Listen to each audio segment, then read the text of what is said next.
We often talk about the circular economy in terms of design and business models. But how about cities? What can the circular economy do for the cities and how it can help shape the cities of tomorrow? Want to know more? Join us here.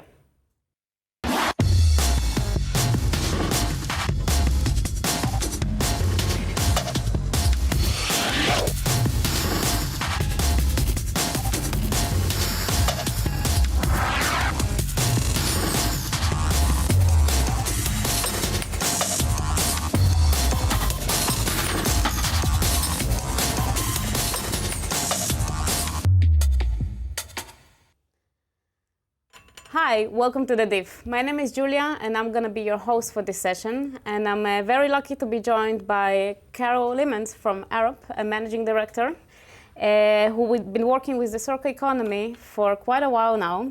Thank you, Carol, for joining us. Nice to be here. I would like to go straight to the point and ask you, what is the interest of Arup with the circular economy and why do you think it's important to work with? Okay, so, for those who don't know, Arup is a large firm globally acting on design and engineering in the built environment. So a lot of buildings, infrastructure across the world, we have been designing them or have contributed in developing them. And if you look to the potential that the circular economy has for the built environment, it's enormous. And well, we really believe in contributing and shaping a better world in the physical way, but also in the way how we try to think about developing things in a better way. And we saw this as an excellent opportunity also for us in a way to contribute to shaping a better world. And since we take a big position in the built environment, we thought we also have a responsibility in doing so. Learning more about circular economy a while ago, understanding how it could work, potentially could work, the potential it brings with it, we really want to be part of this development and try to also be a role model in the industry. And can you tell us a little bit about the work you've been doing with the Ellen MacArthur Foundation? Yeah, so many other organizations, we started contributing in the CE100 network of Ellen MacArthur Foundation, partly to learn more about the framework, partly to learn more about how other industries try to apply circular economy in their business or in their manufacturing processes, and becoming more and more enthusiastic and being more and more involved also in earlier researches, sometimes in soundboarding platforms. We more and more thought, well, this is so enormous and such an interesting potential.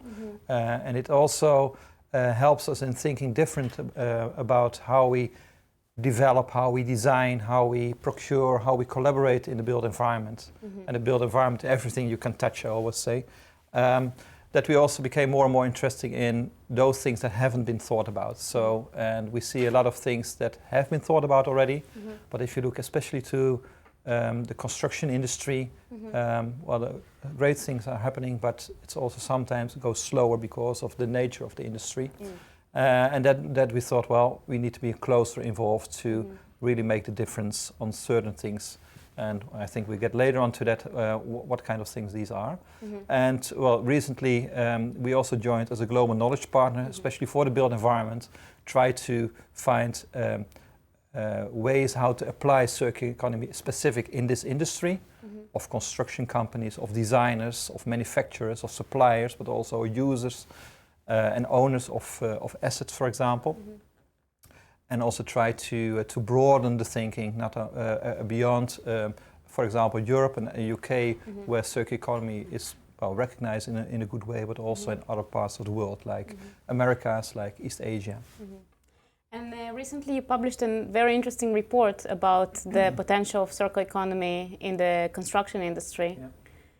Could you elaborate a little bit how you used the circular economy to discover that? Yes, so the reason for that report was I was actually starting with a question: how far are we actually in our industry on circular economy, and do we need to develop things from scratch on, or are there already examples of how we could apply circular economy principles? So perhaps it's now in a phase of reconstructed logic. We did things in the past, and we construct this in our minds to, okay, how can all these little interventions on material use, the way how we apply digital in design, new ways of organizing the supply chain, can we find examples that all can contribute already to the circular economy? So actually it's a kind of zero status, where are we, what the current status in the industry, and then also we use this report to say, okay, don't start from zero. There's already a lot to be done, a lot done, but there's also a lot to be done. Because I'm deliberately mentioned reconstructed logic. It's about building your, supporting your theory based on the past. But the next step will be for us to look, okay, if we go to constructed logic, how does the development of a building or a road or a city look like? And our assumption is it may probably look a bit different, because you can then start developing a city, a building, a road from the beginning in a different way.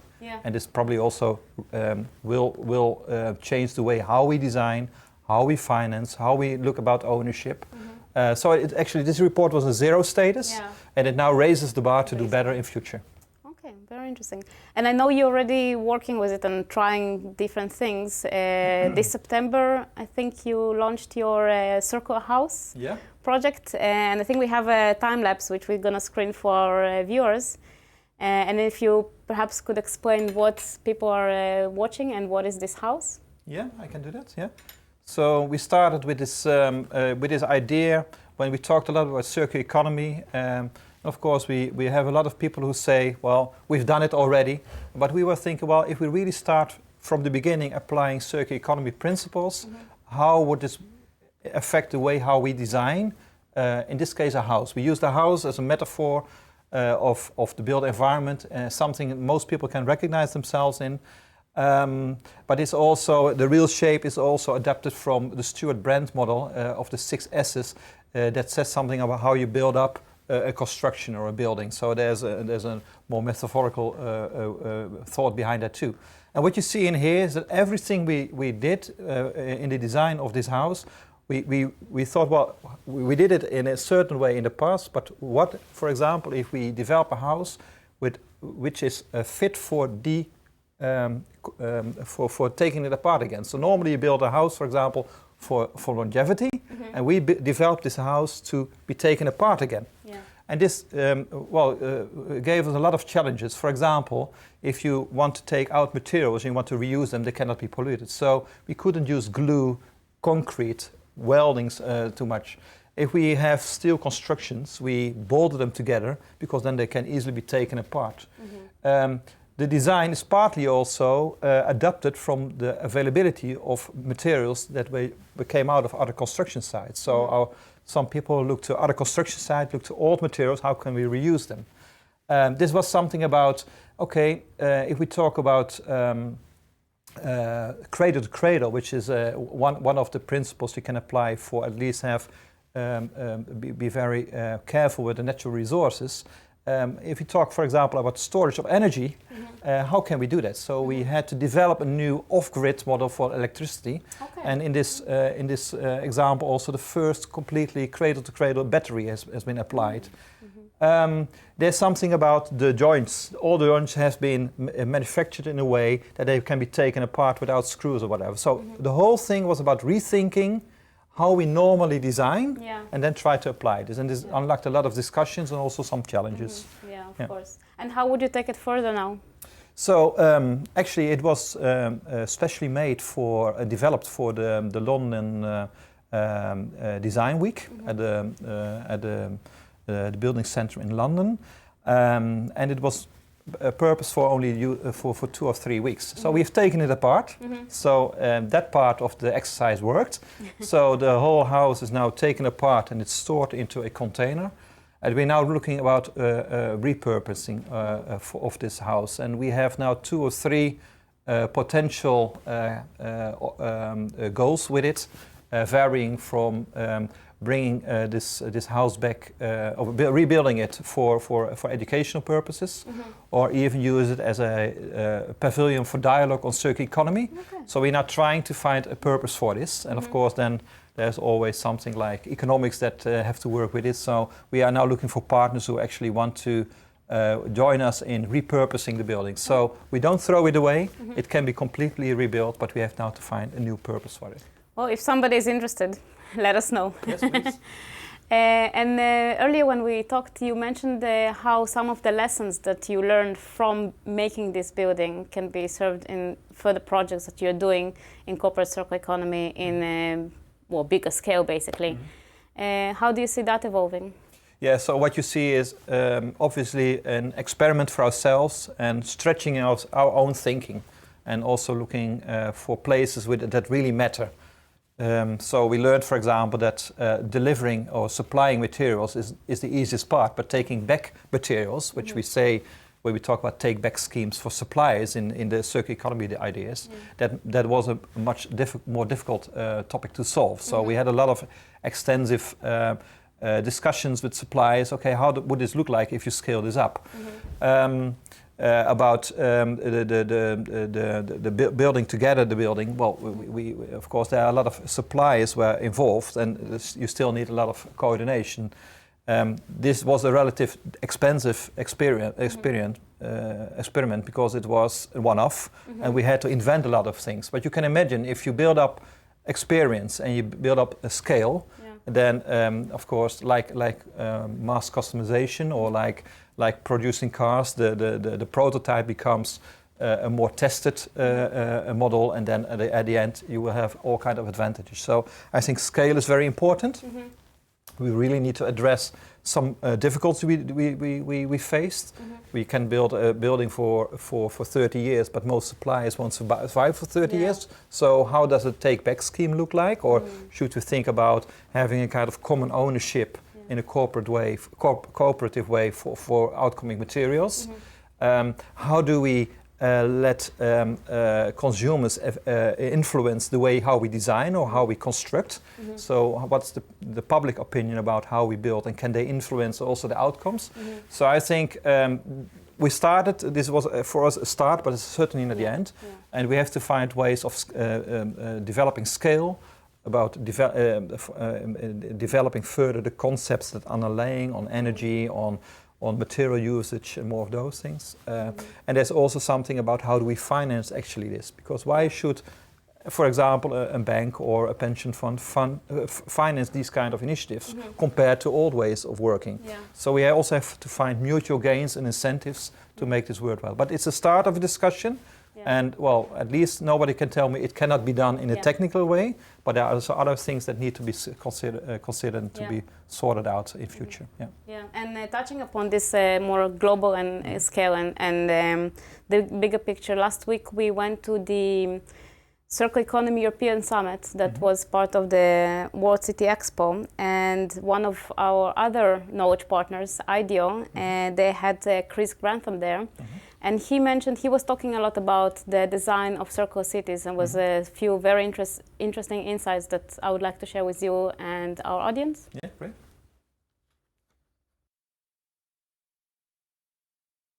IDEO is not an expert in circular cities design. We spend a lot of time thinking about human and technology systems and how they interact with each other, and we are really interested in how that plays out in terms of circular cities and the circular economy more generally. So we've been doing really a bit of design fiction type thinking, where we've been trying to think about those future systems and scenarios, and how the circular economy is really manifested in quite an incredible way potentially in circular cities, because we must the whole point of the circular economy is thinking about a regenerative economic system, not just a transactional one. And there are many forms of capital that can potentially be generated or regenerated in circular cities in terms of natural capital, human capital, social capital. And so it's a really interesting microcosm of where the circular economies, the thinking around the circular economy is really pushed into that more dynamic sort of headspace, I think. And so that's why we've been thinking quite a bit about it. And, you know, very much thinking then of you know, the human scale narrative and how circular cities will offer a certain quality of life, you know, thinking about them as a life system as much as an economic system. And I guess, you know, they can take many, many forms. You know, there's opportunities to build new cities in India, for example, from scratch as circular cities, and that work's being done at the moment. Or there is a huge amount of work to be done potentially adapting cities to be more circular. And so I think design plays a role in thinking about, you know, that design task at a sort of at a city level, and thinking about not necessarily, of course, a top-down design task, but how one might design, you know, the conditions that can enable circularity, because of course the circular city should mirror the circular economy as an effective, resilient system. It's, you know, it's highly adaptive. Will have some major sort of open source thinking in it. It will be kind of extreme at different scales, so very much systems within systems. And obviously this kind of quote up there sort of shows an example of how, in many ways, circular cities will be kind of connected internationally in terms of you know, design communities and data-based communities, but then also incredibly kind of localized. And you know, when I talk about sort of creating forms of human capital, social capital, even though those words are deceptive, I think this is about creating places where people can connect more with each other. It's new forms of citizenship around shared you know, economic and social interests, and I think that's really interesting given the political events of this year. So I think there's lots of ways in which we need to think about designing circular cities in a different way than we would traditionally think about creating the industrial cities of the past, and maybe they won't be so densely created either. And there's lots of sort of interesting thinking about how on-grid we will need to be, and thinking about little mesh networks within cities that can support some smaller communities. So I think these are themes I can come back to later. Yeah, so a lot of unfold here, but I think that designing enabling conditions and incentivizing regeneration of natural, social, and environmental capital in cities is a very interesting point. Would you share your reflection on these things? Yeah, so there's one word that Chris is using a lot. It is about system. And one thing that we learned, at least at Arup, when we talk about circular economy and applying that in the built environment, it's not about thinking about a design or an asset on itself, but placing the asset, a road, a building, in a system. And the system is a city. For Arup, cities are the main theme at this moment, because it's an umbrella that integrates a lot of other infrastructure parts like rail, aviation, roads, highways, buildings, but also energy, digital, and water, for example, water sanitation, sewerage. So if you look at a city as a system, it's also interesting by the way, from political perspective, because there's a lot of power, also political power, financial power to get things done, perhaps much more than on governmental level. So if you start thinking in a circular way about cities as a system, everything interacts with everything. And for designers, that's a big challenge, because they like to have clarity on the boundaries of a project which you can manage. But now you have to think more and more if you want to unlock the potential of circular economy, not only in a technology way or in a sustainable way, but also looking to social impact, or looking to the economic benefits in a much different way. You need to have discussions with stakeholders that normally don't talk too much in a linear approach. So what about a client or a financier that's already talking to a construction company about optimizing the outcomes? Or what about developing an off-grid, well, Chris was mentioning off-grid infrastructure for example, electricity. That means about how we also develop the buildings, because you cannot do this independently from each other. Or depending on how you develop infrastructure, it says something about the density of the city you can develop. So it's pretty complex, but also very interesting that if you see this as a big system, and if you push on one button, for example, in a road, what kind of impact it has on livability, what kind of impact it has on congestion, on carbon footprint, on all kind of topics. That's very interesting, but also a lot of things we can optimize, I think. So digital, for example, it was mentioned, is a big enabler for, it's not only in technology, which gives a lot of insights and dashboarding for decision makers, but it also can help us systems that are much more efficient. That nowadays we can think about a very flexible transport models that we couldn't think about 20 years ago or even 10 years ago, because the end consumer has online information what would be the best decision at this moment. So that's the interesting part about all those modern technologies. They enable us in developing different ways of developing cities, and of course this should be tailored per situation, but that's great. So the system thinking is something that I like very much, but being aware of that, it also reshapes a lot of practitioners' work, I think. Designers, construction companies, but also the role of governments and end users and financial institutions, for example. Yeah, definitely. And being on the Smart City Expo, there was so much talk about smart cities and smart buildings and smart mobility and smart this, smart that at some point one cannot help but wonder how much it's for us and how much it's technology for technology's sake. Fully agree with you on that. Yeah. So professionals like their profession, and also people who live and breathe technology like technology. My question is also, so what? We have this technology, what can we do with it? What kind of purpose can we serve? Or how can it enable us doing things? And partly you need to have this technology, for example, to get data. So one of the big topics is big data. Mm-hmm. So we have a lot of, everything is smart. We have an Internet of Things. We have cars that are completely driving computers. We have everything in the house is technology driven. We have transport systems that are completely digitized. But what do we do with this information? An interesting thing about smart is not so much what is all possible, because there's a lot of things possible, and that's an industry on itself. But it also unlocks a lot of new business models. So, and of course, we all know the examples of the Ubers that are very much technology-driven in the business model. Or a Tesla that's before the weekend you have an old car, and after the weekend you have a new Tesla because they updated the software, which gives, by the way, also a lot of policy issues. Because what kind of type did you approve for by government? Is it the car before the weekend or after the weekend?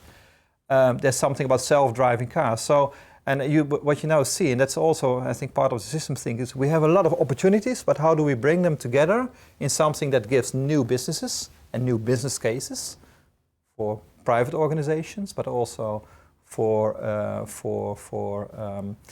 the whole chain. There's something on, we can now do things that we couldn't do years ago, also for policymakers. That's very interesting. We have more insights. We can play with information, but there's also something on how we design. We can now design buildings in a way we couldn't do 20 years ago, or 10 years ago, or 5 years ago, which are completely optimized. The designing for deconstruction, for example, is now relatively easy. It takes some expertise, but it can be done. So smart industry, smart technologies, partly it's an industry on itself, very interesting, but more interesting, what can we do with it? And how do we unlock new ways of working? How do we unlock new ways of living? And more of those things. So, and that will be a science on itself, I think, in the near future. Yeah, absolutely. Very interesting. And we're going to get back to that in a second. Yeah. I'd just like to ask my colleague Molly to share with us a little bit of what else was going on DIF regarding cities. Molly, please. Hi, Julie. Thanks for that. I don't want to take up too much of your time, so I'll get through this as briefly as possible. But I do want to let everyone know watching online about some other really cool things happening at the DIF. So we have a lot of city sessions that have happened so far, as Julie has mentioned. We had yesterday a city session about regenerative cities, whilst the day before that we had one looking at urban food systems. Now, these aren't the only sessions you can watch on Catch Up, as we sort of are moving into the third week of the diff. Sad, I know, but you can catch up on everything you've missed, and you can search by a plethora of topics, so be sure to do that. But not to worry, we do still have lots of sessions coming up. So today we have a session 4 with Chris Foreman, looking at if smartphones can grow on trees. And if you're intrigued by that title, I definitely check out his 7-minute long video looking at this, and he'll be hosting the Q&A part of that today. So really thoroughly recommend that session. Whilst at 5 p.m. today, we have one of our highlights. It's our headliner session with Douglas Rushkoff. So really do check that one out. Now, to watch the sessions we talked about on Catch Up, you're going to want to get yourself a MyDiff account. But that's not the only reason to do that. You can comment on all our session pages and ask a variety of questions to all our speakers, whilst you can save your favourite sessions to your calendars and be the envy of your friends. And if you want to make some more friends, then I'd recommend checking out our interactive graphics. Now, these can be found through looking at our homepage. We have 5 interactive graphics. One of them is on regenerative cities, so perfect for this conversation. Now you can comment and click as you look through. You can reply to other people's comments, you can start conversations, and you can do much more. So really do check those out. And Julie, back to you. Thank you very much, Molly, and thanks for introducing all these interesting things we have on the diff. Back to you, Carol. I'd like to share with you one figure that I find always fascinating. 70% of all buildings that are going to be in India in 2030 are yet to be built. And when we go to the global scale, it goes to 60% by 2050. We often hear how it's a great opportunity to do things right from the outset, how we can now design our cities, our buildings in the right way. But I wonder, do you absolutely agree with that, or are there other barriers that can prevent these things from happening? Yeah, so the numbers are staggering, are they? So potentially there is this. We can unlock this, but this is depending on many factors. One thing is just let's get started in thinking different about how we develop, especially new cities or new areas, or redevelop existing areas. I don't believe that technology is a barrier.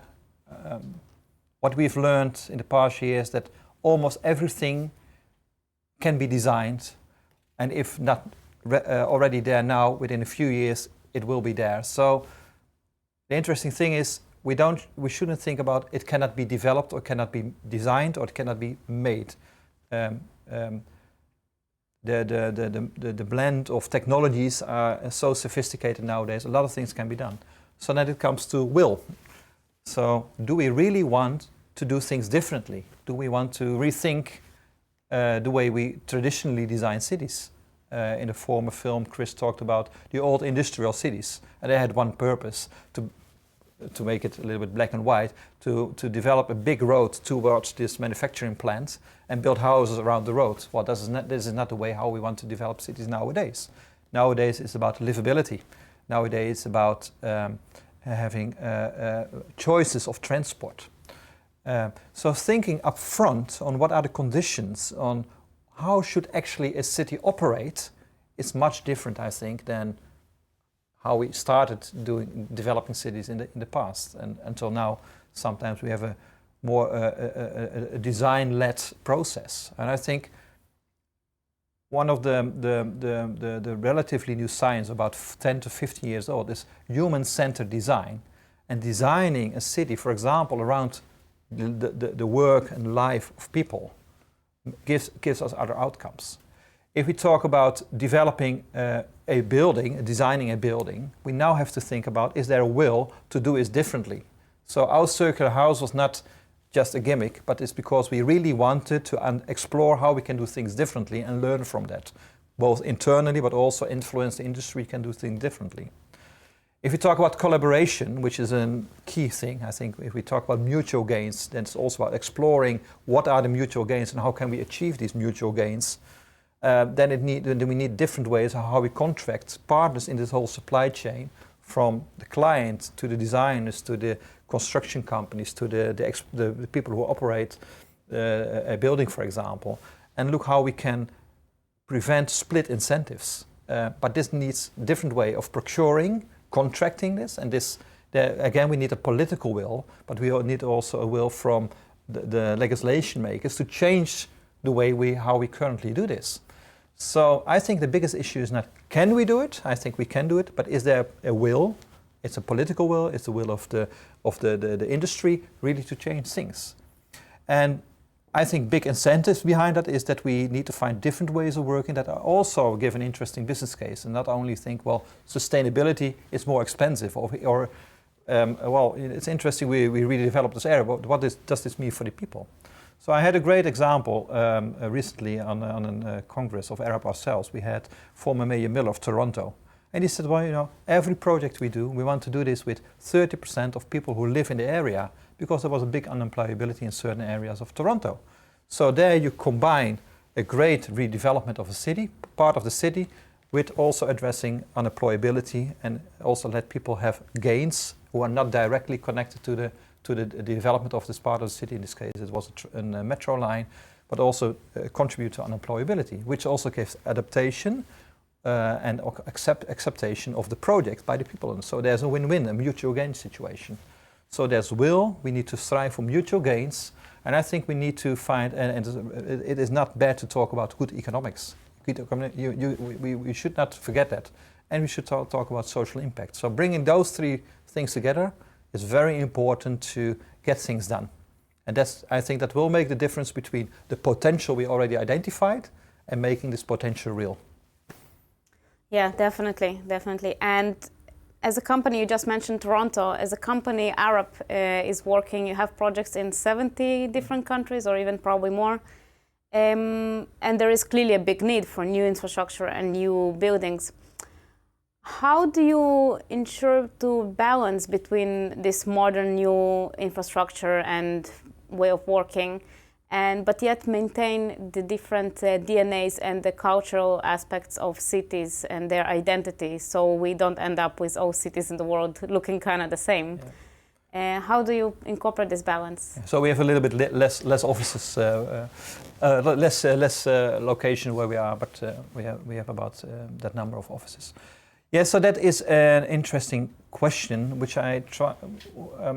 So being a global player has a lot of advantages. So we can exchange knowledge. So what we now, for example, doing in Europe, specifically on circular economy, we are now involved in some redevelopments of parts of cities in which we really try to explore circular economy. We can easily also exchange this now to Americas or to other places and regions. And we ourselves are organized in a way that working together or having people have a longer or shorter stay in another country to get our colleagues in that country getting them educated is not a barrier. So we do a lot about knowledge exchange, and this means that we can have best practices from all the globe to specific locations.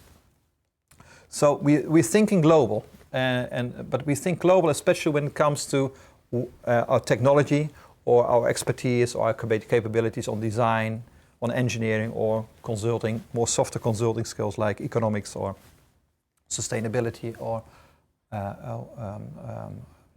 other skills. What we should not forget is that every location is different. So perhaps we should say we think global, but we act local. And acting local also means that every location has different resources we can use. So if you look how across the world people are building houses, varying from concrete and stone to wood, also in the latter in a very sophisticated way, says something about how we really construct things. If we look to climate factors, we develop completely different also the cities in the setup in Scandinavia compared to East Asia or Australia. So bringing in, so the knowledge can be global, but what we practice is actually very local. And this is an interesting thing for a company like Arup. But this also means that we really have to be very careful with it. So not just translating what we do in UK to China because that doesn't work, and perhaps it will work in technology way, but not how politics work, or how decision-making processes work, or how legislation works. So we try to blend those two angles. So we use the global scale, but we apply it on a local scale. I see. And you touched several times upon working with government and the policymakers and how it's important to have a buy-in from them. How does Arup work with the local governments? How do you engage them in this thinking of designing the circular cities or cities of tomorrow, and making sure that the cities that you make are benefiting for the long run for the people? Yeah, so especially on cities level, most of the time they are also clients. When we talk about developing city strategies, for example, in the Cities 40 program of the Rockefeller Foundation, they are either partner or even clients, in which we try to develop together with them should a city work, should it look like, what kind of city what should be the identity of the city, what kind of functionality do we need. So in that case, we have either an advisory role or at least an influencing role. What we also try to do is influencing clients unsolicited. So we have, of course, we work a lot in projects, and then we have a client and a contract relation with the client. But there are also a lot of areas where we meet and where we try to influence different ways of thinking in a non-competitive environment, and that often gives more space for thinking about alternatives than when you are within a project, because within a project, as soon as it's procured, then it's almost limited to the scoping of a project, which we always try to stretch a bit to get the best out of the project, but especially also our influencing role, being part, for example, of the Ellen MacArthur Foundation as a knowledge partner, but also on many other platforms like Cities 40, being very active in in the COP events, trying to collaborate with academia, who also have an influencing role to governments, being a lot involved in research, also investing a lot in research ourselves, developing future of ideas and disseminate these to the public, or also to governments. This is the way how we try to work. So partly it's about having the influencing role, thought leaders role, and sometimes also trying within the boundaries of projects to try to stretch the thinking, stretch ourselves, and getting maximum out of that. And talking about new ways of working and sort of being a thought leader, I really like your quote that the circular economy model can drive innovation in new ways of thinking. It's a way to rethink design and redesign thinking. I think that it's a great quote and really resonates with the way we work. Can you tell us a little bit about your mantra or your way of approaching things like that? Yeah, so I hope it was self-explaining, but I tried to explain a bit more. So, as I said earlier, if we start about rethinking design, my strong belief, and I think of a lot of my colleagues, is that how we design at this moment will rapidly change and disruptively change in the near future. Partly because of design technologies, including digital programming, coding, is so sophisticated that we can now design things that we in future that's beyond any belief. But we also have to think, what does it mean if we talk about designing buildings that can be taken apart? We never did that before. Or if we have to reuse materials, that's not the easiest way, because reuse materials, we also always have to think, okay, what comes out of other places, and how do we reuse that? How do we upgrade that? So it's about applying BIM, which was partly developed, for example, on getting a lot of insights on how we construct. Now using it, okay, can we use BIM to test if you really can decommission and get a building out of each out of each other. So the way we work, the way we think, but also the way we procure should be rethought. And on the other way, there's also a lot about legislation, about collaboration models that should be redesigned. So I thought making the connection between designers and the thinkers, I think this is the way how we connect it. So redesigning thinking is also about new ways of collaborative models based on mutual gains instead of on a contractual way. It's about how do we monetize the positive and the negative externalities, which is not really part of our current way of thinking. This is about how we have to redesign our thinking also. Yeah, thank you. And then design thinking is fascinating. If you're interested in design thinking, then you should definitely check our session from last week about how designers can change the future. Carol, I would like to play to you a short animation that the University of Sheffield made about the connection between systems thinking, regenerative economy, and the circular economy. And perhaps we can, you can share your thoughts about this. Yes.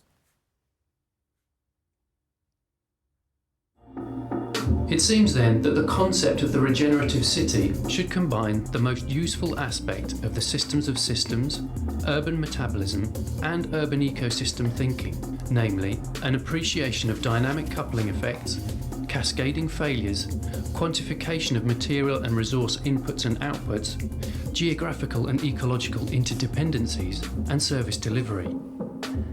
Clearly, most of the existing and next generation city infrastructure systems will require novel design, engineering, management, and learning paradigms, and it is essential that these paradigms take account of the messy reality of complex cities, as idealized plans, models, and tools are only as strong as the assumptions they are based on. The result could be feedback-rich cities that mimic the functioning of biological systems and recycle resources in a circular economy approach, eroding the delineations between the natural and built environments. Such cities might be more adaptable, more resilient, and more regenerative, enabling processes of human interaction and connection that lead to prosperity, diversity, innovation, and welfare. Yeah, so the messy reality of cities, how can we make it into a prosper and innovative using the circular economy? A few words about that? So the animation brought a lot of things together. Yeah. And I think it also shows the complexity of what we are talking about. I try to figure out why things go so slow in the built environment. And for example, compared to fast-moving consumer goods or automotive industry. And if you look to the characteristics of, for example, automotive industry, every maximum 4 or 5 years, we have a new model. So they go through innovative cycles every 4 or 5 years. Most of the buildings are still one-offs. We built for 30 years. So only if you look to the innovation ratio, the turnover of innovation goes much slower. If you look to ownership, you have a car manufacturer who has a lot of control over the whole supply chain and an end consumer.